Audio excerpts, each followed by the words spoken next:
Yeah, Steve, just within the last hour, that Nashville Planning Board voting 4-1 to approve the plan after hearing from dozens of people in the community and the developers as well. The proposal is now set to transform that old Sears location into a two-story casino featuring dozens of tables and more than 1,000 electronic machines called historic horse race games. That's New Hampshire's version of slot machines.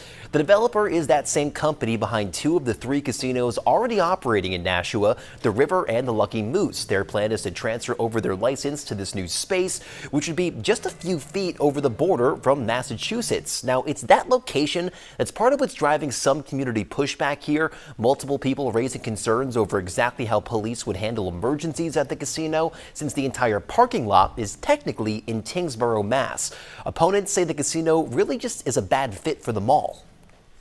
It seems to me that a adult entertainment center into one of the 5 big box stores, the vacant Sears store, is way out of character with the master plan.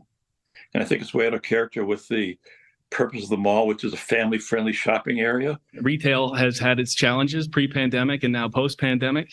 I think having a casino in a mall is outside the box thinking, but I do believe in the end it will be a shot in the arm to the Dana Webster Highway and the retail and the restaurants and what have you down there.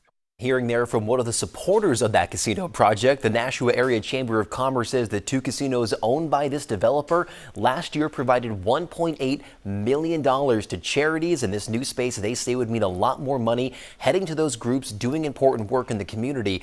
The developer will have to meet some benchmarks before they can start operation there, including paying for some traffic improvements nearby and developing an emergency plan with local police. Ross Ketchke, WMUR News 9.